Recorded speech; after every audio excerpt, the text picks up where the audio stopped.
Hello everybody, my name's Stephen Mounsey and I'm going to talk to you today about the fresh prints of the testing atelier.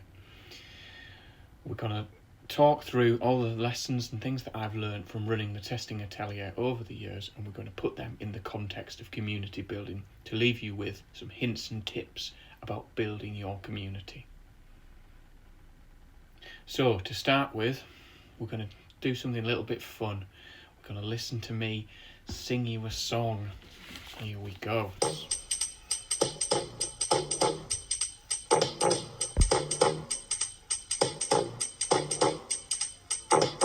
Now this is the story all about how my life got twisted and upside down, and I'd like to take a minute, just sit right there, tell you how I created the testing atelier.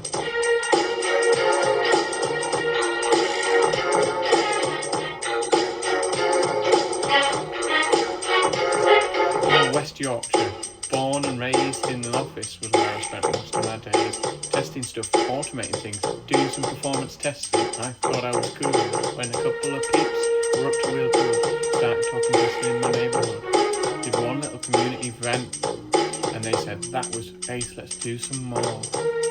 We whistled for some venues, and when we went there, the name said walk it and writing everywhere. If anything, I could say that this venue was rare, so we said let's call it the testing atelier. We ran 1 or 2 conferences, about 7 or 8. We looked at our king and we were finally there to sit on the throne at the testing atelier.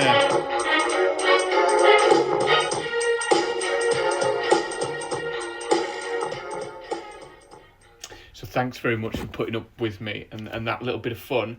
But I think that's one of the key learnings you'll take from this, that fun is really important. The first point on that first slide there, don't do it on your own. When you're building a community, you need a team. It's a really tricky thing to sustain. And that's the team there. We've got Ash, Gwen, Richie, Marcus and Nick. And we have a really good team of people, and maybe similar to some of your agile teams that you work on. Maybe 7 or so seems to work around that sort of number. So yeah, concentrate on getting an awesome team around you.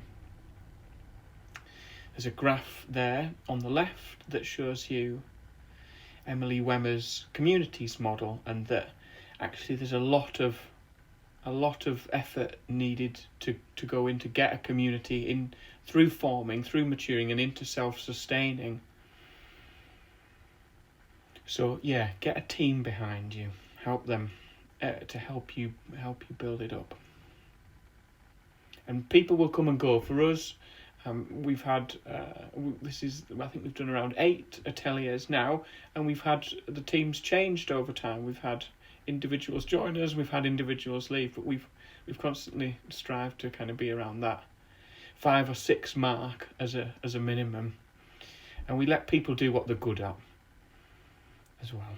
So yeah, let people kind of focus on their strengths and use their strengths to build the community. So form a team, don't do it on your own. Building communities is hard. The place really matters. So for us, Wharf Chambers is an absolutely fabulous venue in Leeds. And as you can see from the photos there, great space, is very not corporate in any way. There's lots of stickers on the walls. It's a bit grungy, so it's really cool, and that atmosphere really creates the conditions for creativity and for ideas. So the place absolutely really matters.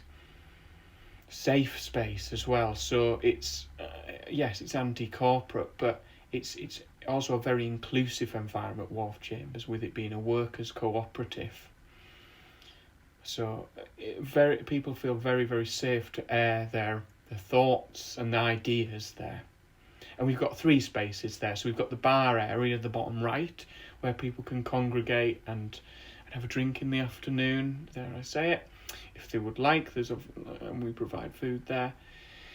And then there's the 2 spaces. There's the almost art gallery up on the top right with the wooden floor and all the kind of the chairs put out there. So a really nice open light space for big kind of talks and workshops. And similar downstairs, you've got the gig room there to the left, where you can see Richie standing, and a mirror ball in there. So yeah, really interesting, different spaces to take people out of their out of their work environment. Really inclusive, diverse as well. So it's an LGBTQ plus venue as well. So getting that DIY feel. So for you, in your in your work kind of community building,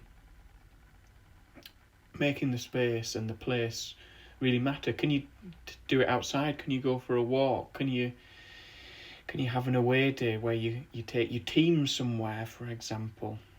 So how can you take people out of that normal work environment, or how could you improve that work environment to make it more inclusive, make it more diverse, to give you the creativity and the safety to explore ideas.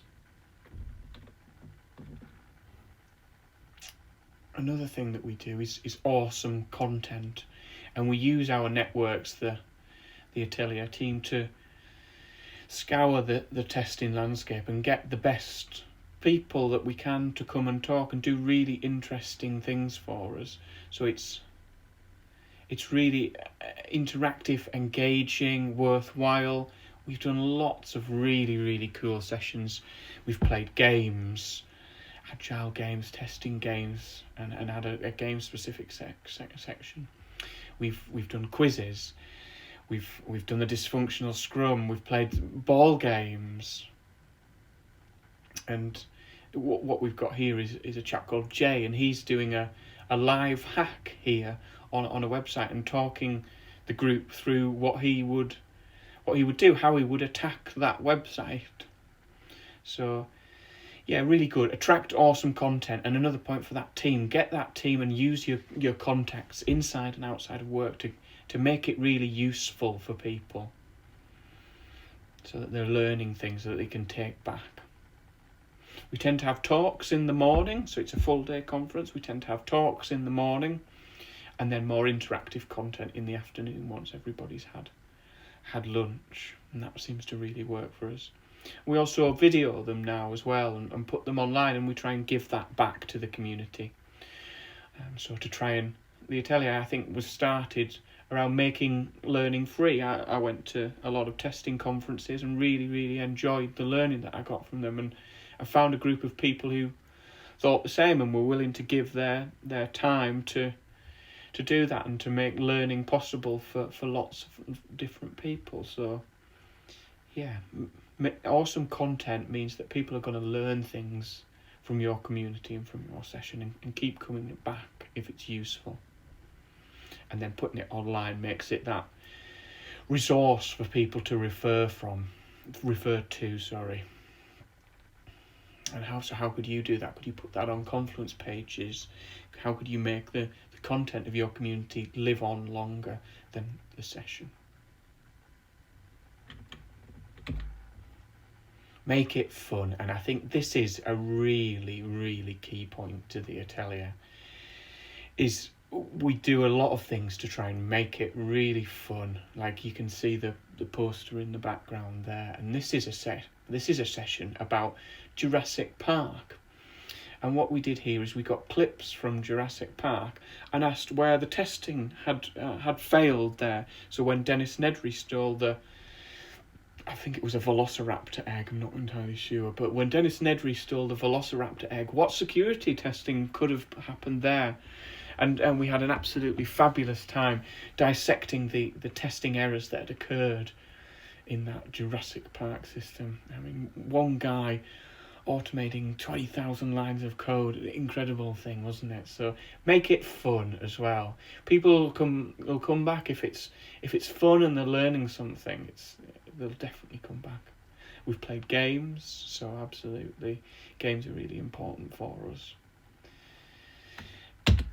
Can't re-emphasize this point enough, and making it fun. So this is one of the games that we played. This was Pointless, and this is me being one of the hosts there and going, with the scoreboard. So again, making it interactive, and you can see Mike's face there, the contestant, really enjoying it. And I'd encourage you to, if you do look us up on YouTube, watch this one, because it was really, really good fun, interactive, but also purposeful as well. So it was pointless, but themed around testing, and we used some of like the state of testing reports and to look at tools, techniques, and made that really, really interactive. So just want to really re-emphasize that point about making it fun and interactive is really, really important. I think people come to communities and to conferences to learn, to have fun, and to meet people. So if you've got awesome content and people are having a lot of fun, then you're halfway there. It's brilliant, isn't it? And I think what we've got here is a sense of belonging with the community now as well. We've created that safe environment, and with the fun sessions and the content, we've got a sense of belonging. People come back time and time again. We're in that self-sustaining phase. Do food. And food's a really interesting one and a really good change pattern. If you look at one of Linda Rising's books, she mentions do food in there as a change pattern to really attract people. And doing the right food is very important as well. So this is an awesome provider that we have that does really healthy lunches and vegan lunches. So again, I was trying to be inclusive. And so we use this now with the kind of the compostable cutlery there. So a selection of really, really good food. And we put coffees on, and we allow people to use the bar in the afternoon. We're lucky enough to get the sponsorship to do that. And attracting people and getting people to come to your communities, doing food can be a really, really important point. We did pizza first, and so we took a bit of an agile mindset. We did something cheap and easy and quicker first, and then we learned from that. We built on that, and we took some feedback.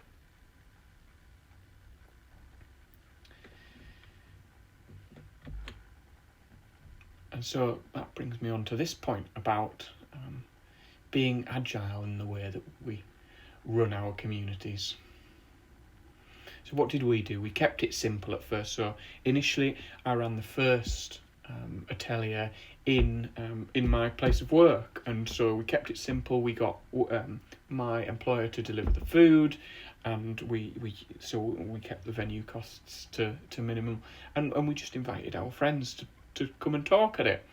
And then we built on it, and then we went out to Wharf Chambers, and we only had the bar and the gig room, and so we just had one track, and we had a few, and we did pizzas that time. So really kept keeping it simple and building on it. And then we had retrospectives after each one of them, gathering feedback from people. We used a feedback form, and the picture on the right is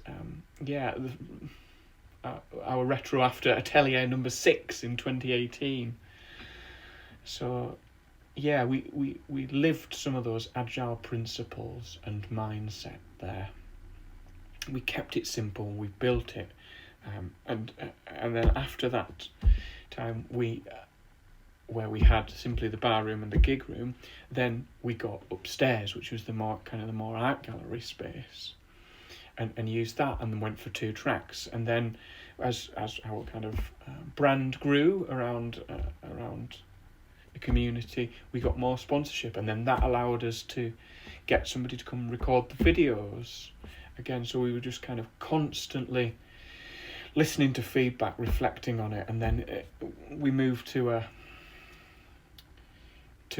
lean lunch to get our really nice, healthy, nutritious lunches. So again, listening to feedback from people and reflecting on that in retrospectives. And celebrating is really, really important.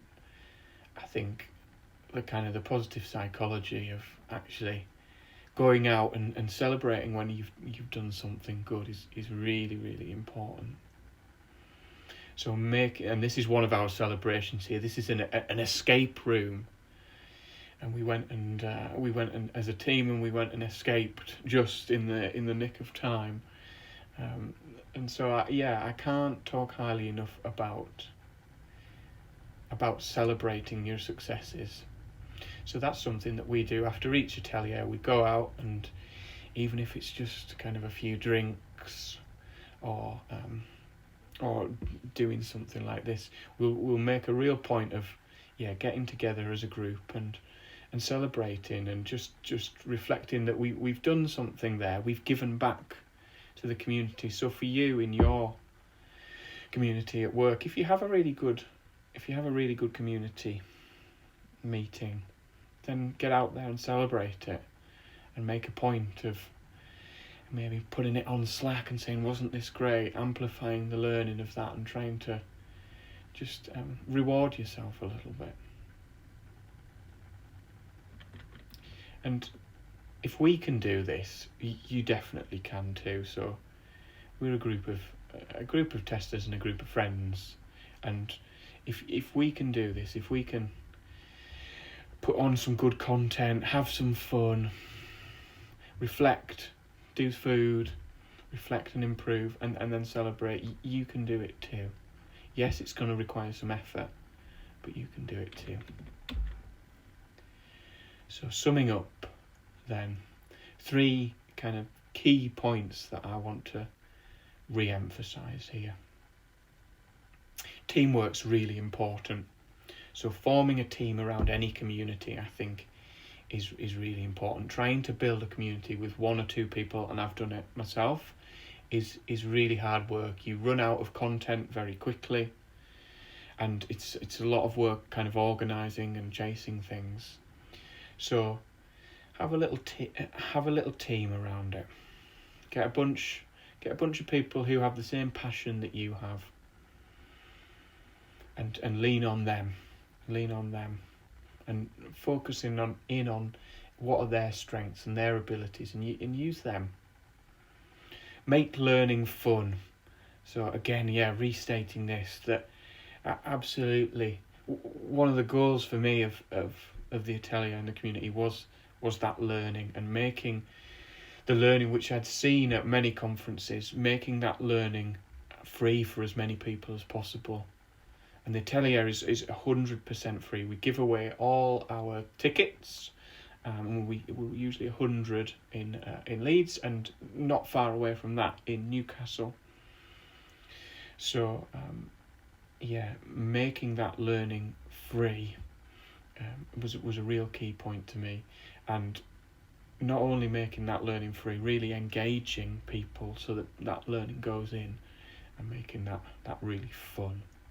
So make learning fun, as I think that really helps bring people back again and again, and helps people, and helps it go in for people. Safe, what I mean there is have it in a safe space. Even if you're in the office, how can you make it a safe space? Can you have an agreement of trust, of confidentiality in there, to say, well, actually, look, this is a safe space here, and what's to happens in the room stays in the room, and really have that agreement. How could you take it out of the office and into a different space? Could you have a walking community, for example? So form a team, make learning fun, and focus on safety, making people feel safe. So my name's Stephen Mounsey. You can engage with me on Twitter at Stephen Mounsey. You can read my ramblings at www.sketchandscrum.com, and more importantly, the Testing Atelier Twitter is there, and we have a website. So if you do want to come along to the next atelier, or if you've got a talk, we'd love to hear from you. We're trying to do more. So if you're engaged and you liked what you've heard, then please do get in touch with either me or the Testing Atelier on Twitter. Thanks very much, and I'd love to take your questions.